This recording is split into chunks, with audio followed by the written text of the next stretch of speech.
Welcome to Lecture 4.2, Symmetric and Hermitian Matrices. One of the major themes of this course is uncovering the mathematical structure, usually linear algebra, behind the scenes of the applied mathematics that we're studying. We've done that before regarding differential equations and Fourier series, and we're going to continue that here. We're going to look at symmetric and Hermitian matrices, which represent a certain type of linear maps, and we're going to see what properties those linear maps have.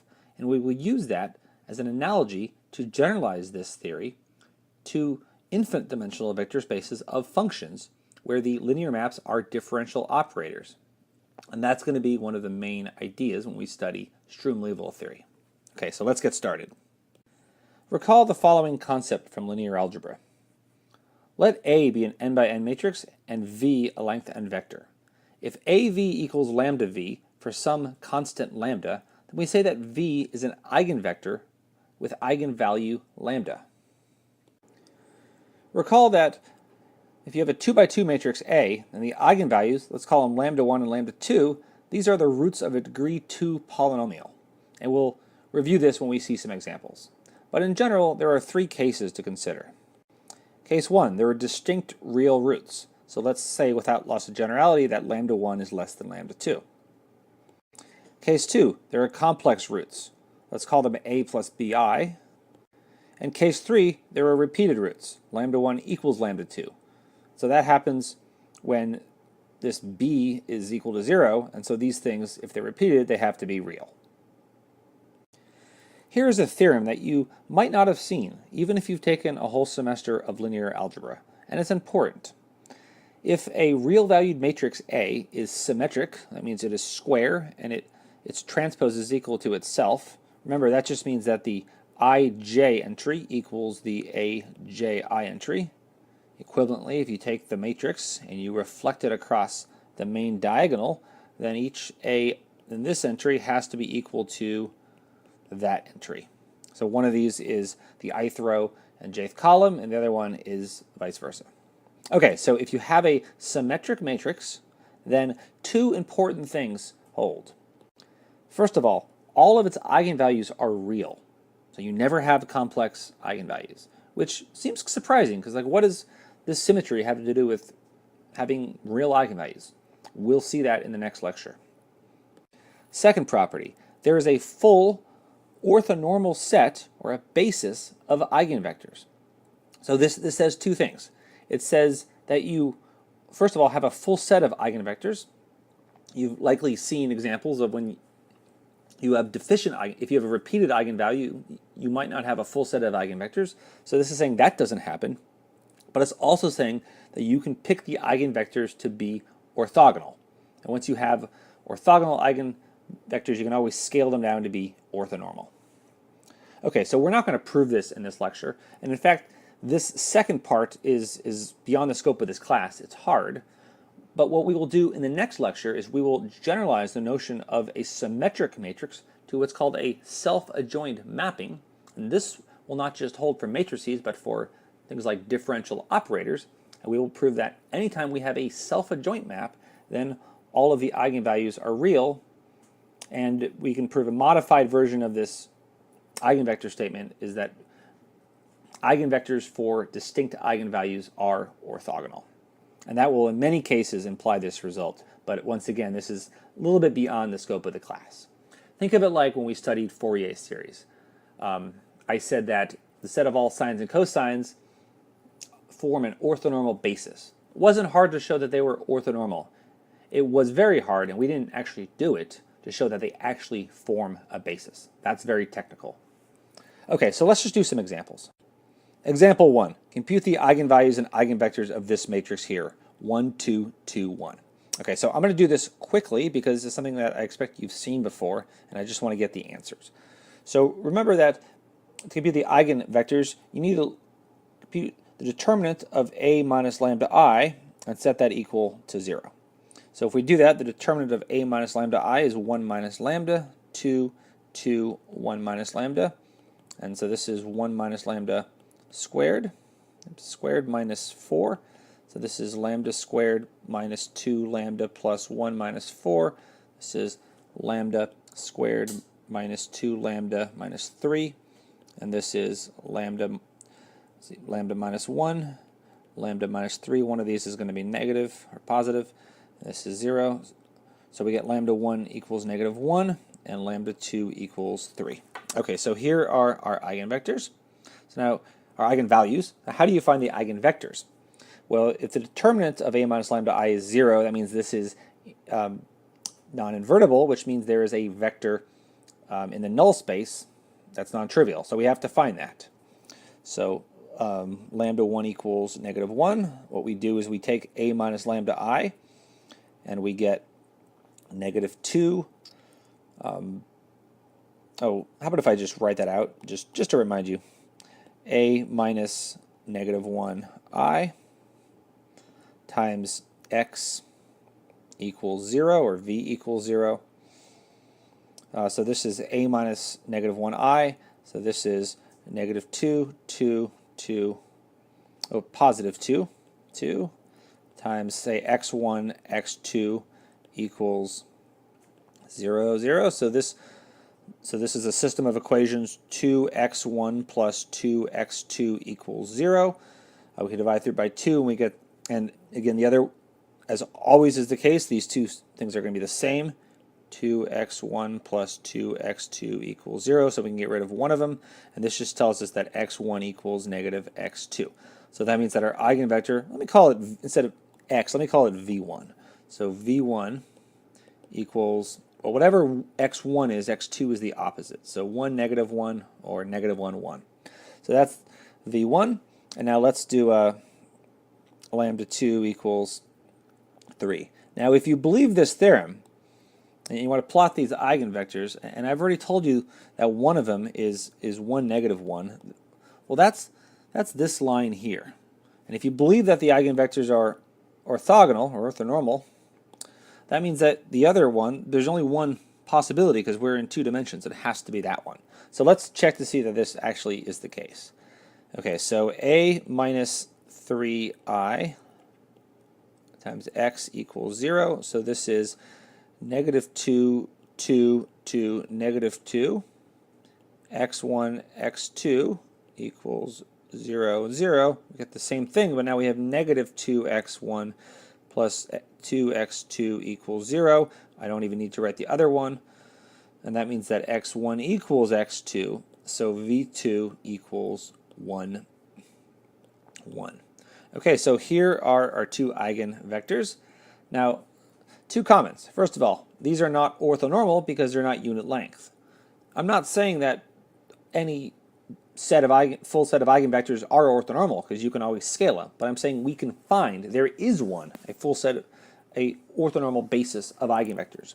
So in other words, if we go up here to this picture, so if I pick these 2 vectors, let me call this one root 2 over 2 and root 2 over 2. Now one of these is going to make that negative, or if you want to make the other one negative, it goes down there, it doesn't matter. And then this one here is root 2 over 2, root 2 over 2. So here is our full set. Here is our basis. This is a basis for R2. This is a basis of eigenvectors, and this is an orthonormal set. Okay, so we found them. Last comment is just because this is a little more subtle, it just says there is a full set of eigenvectors.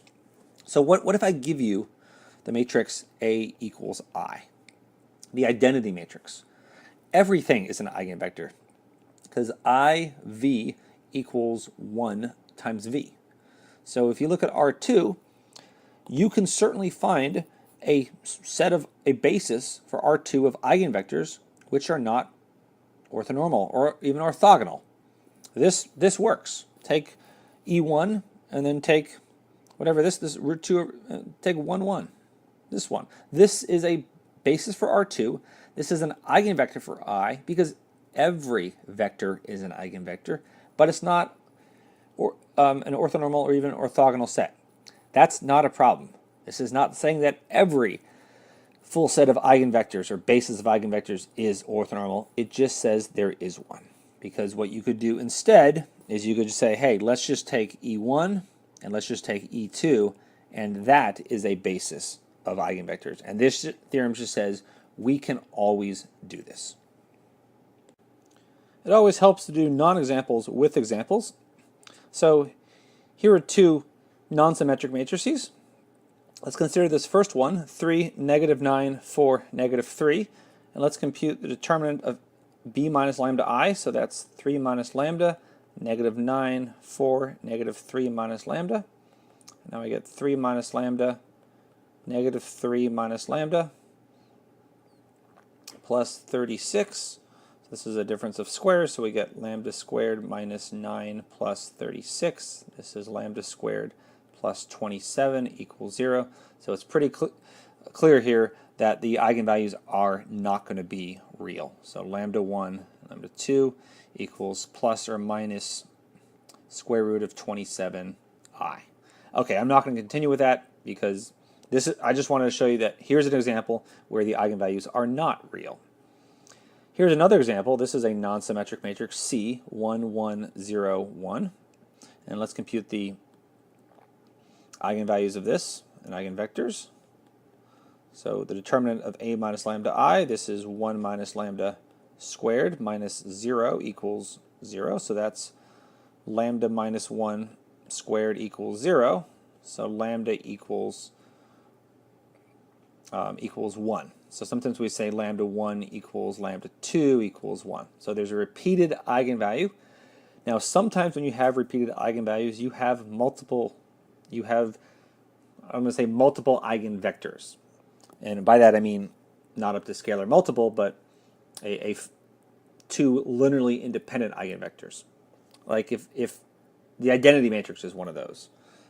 For the identity matrix, lambda 1 equals lambda 2, and you can certainly find any two vectors or eigenvectors. So pick E1 and pick E2, and again, there is a basis of eigenvectors that happens to be orthonormal. This, as you will see, is not going to work that way. So let's do C minus lambda I, which is C minus I times x equals 0 to compute the eigenvector.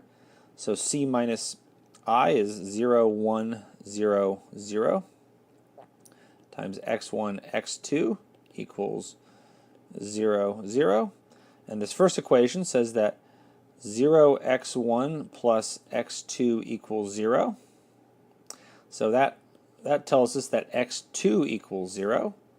And the first equation, not the first equation, the second equation says that 0x1 plus 0x2 equals 0. That doesn't tell us anything. X1 and any x1 and x2 satisfy that. So this is the only restriction that we have. X2 is 0, and that means that x1 can be anything. So we only have one eigenvector, let's call it v1. X2 is 0, and x1 is anything. Since we always do this up to scalar multiples, we can put a 1 right there. And that is our only eigenvector. So now we don't have a full set of eigenvectors. So a basis of eigenvectors, we would need two of them, and we only have one. So two examples of non-symmetric matrices, and both of these are examples of how one of these conditions will fail. Up until now, we've assumed that all of our matrices are real valued, but now I want to relax this assumption. So suppose that A is a complex valued matrix, and I want to ask what condition on A implies that it will have real eigenvalues and an orthonormal set of eigenvectors. In other words, what's the analog of being symmetric when you have complex valued matrices? The answer is that it has to be Hermitian, which means that A transpose equals not A, but the conjugate of A. So remember that symmetric meant that A transpose equaled A. So an example of this, here's the following. Let's just make up a matrix. 2, 3 plus 5i, 3 minus 5i, and negative 50. This is a Hermitian matrix because if you compare each Aij entry, it's equal to the complex conjugate of each Aj entry. So this entry is not equal to that one, 3 plus 5i, but its conjugate but it's equal to the conjugate of that one. And notice that a corollary of this is that the elements in the diagonal have to be real valued, because this says that AII equals AII transpose, and that can only be the case if AII is real. So this is an example of a Hermitian matrix, though it's not symmetric. And an example of a non-Hermitian but symmetric matrix is the following: 2, 3 plus 5i, 3 plus 5i, and negative 50. So this one is guaranteed to have real eigenvalues in an orthonormal set of eigenvectors. This one is not. It may, by accident, have either of these two properties, but it's no longer a guarantee. Let's do a quick example. So compute the eigenvalues and eigenvectors of this matrix: 0, negative I, and 0. So this is Hermitian. So if we compute determinant of A minus lambda I, we get negative lambda, negative I, and negative lambda. So this is lambda squared minus I squared, and I squared is negative 1. So let's be careful. Minus, there's so many negative ones floating around here. I times negative I. So what is that? So that becomes plus plus, and so that is lambda minus, or plus I squared, which is lambda squared minus 1. That's lambda plus 1 and lambda minus 1. So yes, the eigenvalues here are real. And why are the eigenvectors orthonormal? Or why can we find a full set of orthonormal eigenvectors? Let's check.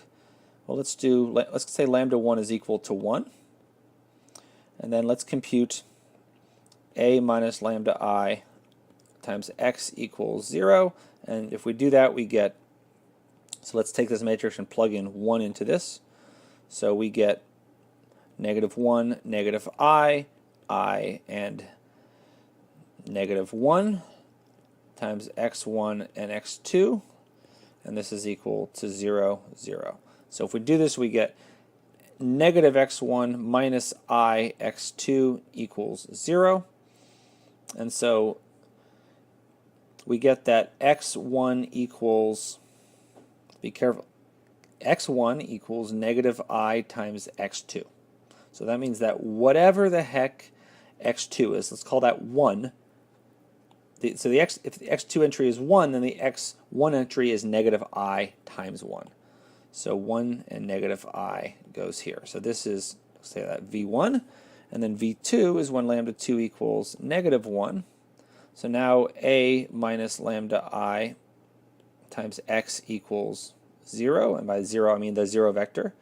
That is if that's 1 negative I 1 times x1 x2 equals 0, 0.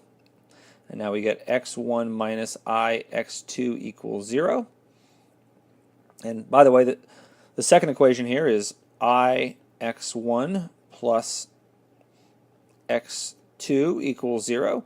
It may not look like these things are multiples of each other, but I claim they are. Particularly if you take this equation and multiply it by I, you get that equation. Okay, so this gives us that v2, well, I should say, this tells us that x1 equals I times x2. So whatever the x2 entry, call it 1, the x1 entry is I times that. So I1. Okay, so we have a set of eigenvectors. Are these orthonormal? What is it? Do you remember how to compute the complex inner product now? Let's see. So v1, v2. Now, remember how to do that? That was v2 conjugate transpose times v1. So that's I1 negative I1, and we got to put bars on this. This is an I, that's a 1, so remember that I bar is negative I, so we have negative I, 1, negative I1. And if we do this, we get I squared, which is negative 1, plus 1 equals 0. So this indeed passes the test. These eigenvectors they're orthogonal. They're not orthonormal, but you can normalize them. And if you do that, then they become orthonormal. In other words, just multiply this by 1 over root 2, and 1 over root 2, and there is your orthonormal set of eigenvectors. Let's do a non-example for good measure. So this is a symmetric matrix, but it's not Hermitian because these opposite entries are not complex conjugates of each other. So let's compute the eigenvalues of this. So the determinant of A minus lambda I equals negative lambda I negative lambda, and now we get lambda squared minus I squared, and so this is negative lambda minus negative 1, and this is lambda plus 1 equals 0. So right away we see that the eigenvalues lambda 1, 2 is plus or minus I, and that's going to fail this first condition of having real eigenvalues. Throughout this class, we've seen some fundamental concepts like dot product and vectors being perpendicular, and we've generalized these to vector spaces of functions, things like inner products and orthogonality. So we're going to do that again here. So the idea of a linear map being symmetric or Hermitian is actually a special case of a much more general definition that has some very nice properties. So let's let V be a vector space. Let's suppose there's an inner product. You can think of this as Rn, and the inner product is the dot product. Or you can think of this as a space of periodic functions, and the inner product is an integral, or something else if you want. So a linear map from a vector space to itself is self-adjoint if the following condition holds.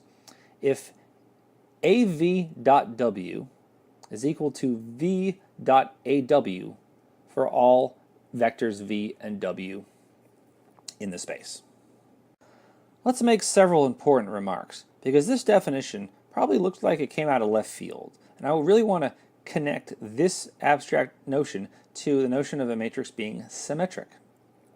So the first remark is that using the standard dot product in Rn, a matrix A is self-adjoint if and only if it is symmetric. So let's see why that is. So remember that we defined the dot product V dot W to be W transpose V. Okay, so let's see why self-adjoint and symmetric are the same thing. So let's look at this condition here. AV dot W equals V dot AW. So first of all, AV dot W, let's compute that. Not really compute it, just write it out. That's W transpose AV. Let's compare that to V dot AW. So V dot AW equals AW transpose times V, which is W transpose A transpose V. So when are these two things equal? The answer is precisely when A and A transpose are the same. And so that happens precisely when A is symmetric. So that's why you can think of the concept of being self-adjoint as a generalization of symmetric matrices from Rn to a general vector space. Similarly, using the standard inner product in Cn, a matrix is self-adjoint if and only if it is Hermitian. And this is for a similar reason. Remember that V dot W in a complex space is W transpose, conjugate transpose V.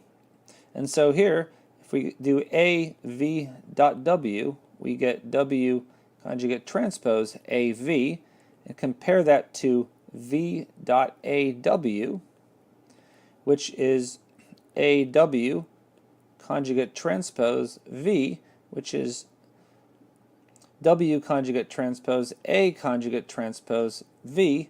And so once again, these things are going to be the same for all V and W if and only if A and A transpose are equal. Now I want to finish this lecture with one more thing. So I've always said using the standard dot product in Rn, and I haven't really given you an alternative for an inner product in Rn. I have in things like polynomials or periodic functions or things like that, but let's do a simple non-standard dot product in Rn just so I can show you why this is not the only one. So let's define, we can do this in Rn or Cn, but Rn is easier. So let's define v dot w to be w transpose mv, where m is the following matrix. M is 1, 2, 2, 1. Now notice that the standard inner product, v dot w, I write it like this, is w transpose times the identity times v. So think of this as, instead of putting the identity in here, this matrix M is something a little more complicated. So let's actually try to explore this. Spend a few minutes exploring this so we can understand what's going on. So v dot w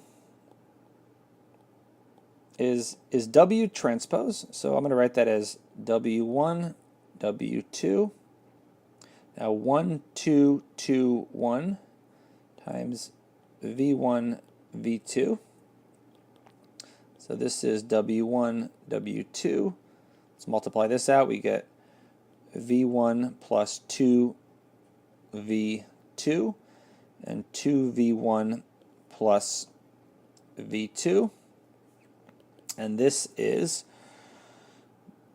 v1 w1 plus 2 v1 w1 plus, v1 w2 plus v2 w1 plus v2 w2. Okay, so this is a cute way to define a dot product or an inner product.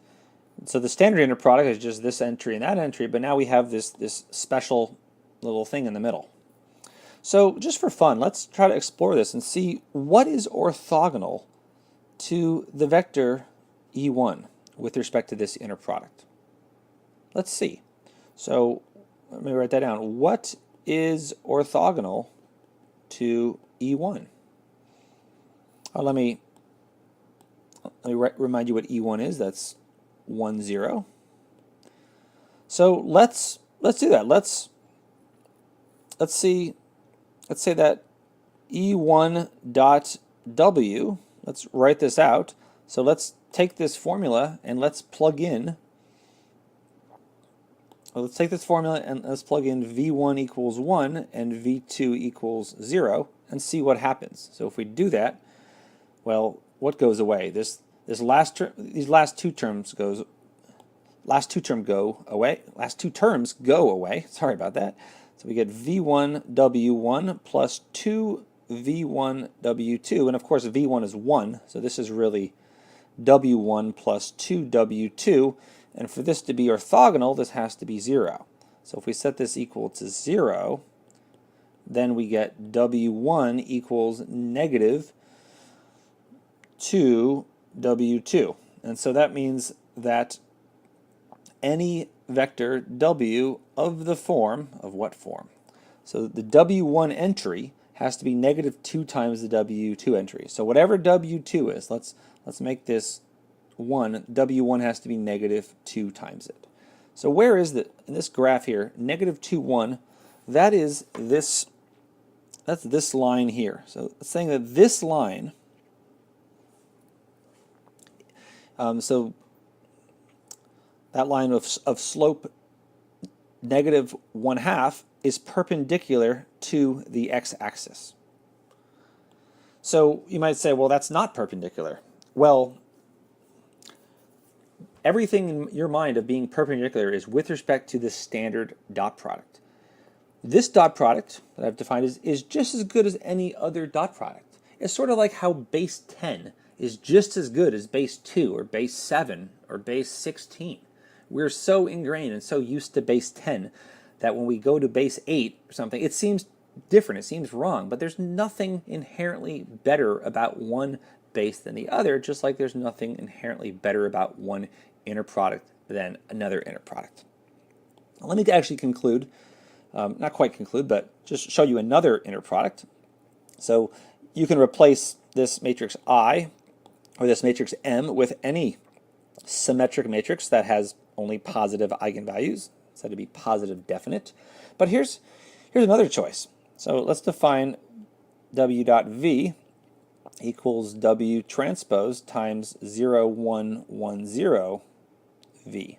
So if you do this, then W dot V, sorry, V dot W is, let me write, V1, V2 dot W1, W2. What you actually end up doing, I'll let you verify if you want, is, well, for the standard dot product, you multiply across V1, V1W1 plus V2W2. Now you actually do this sort of twisted thing where you multiply across, and you end up getting V1W2 plus V2W1.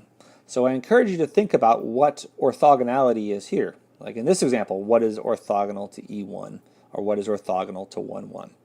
So again, this doesn't come up that much. It comes up a lot in sometimes in applied math, like statistics. If you want to change norms, these different inner products have their own meaning. But for now, I think it's helpful to see these two examples of, I like to call them non-standard inner products, just so you know that when I say standard dot, that not everything is the standard dot product or the standard inner product. Okay, so let's conclude with the big theorem of this lecture, why we introduced symmetric and Hermitian matrices in the first place. So we introduced this and we said that this is actually a special case of a more general concept that is of a linear map being self-adjoint. And now the big theorem says that anytime we have a self-adjoint matrix A, then all eigenvalues are real and eigenvectors corresponding to distinct eigenvalues are orthogonal. And then we can scale them down to be orthonormal. Now, very often a lot more is true, but it's just a lot more complicated when we're into infinite dimensional functional spaces. So I think it's just easier to stick with this weaker statement saying if we have distinct eigenvalues, the corresponding eigenvectors are going to be orthogonal. Now, I want you to think about what this means and what this implies in infinite dimensional vector spaces of functions where differential operators are linear maps. So we're going to leave it there. See you next time.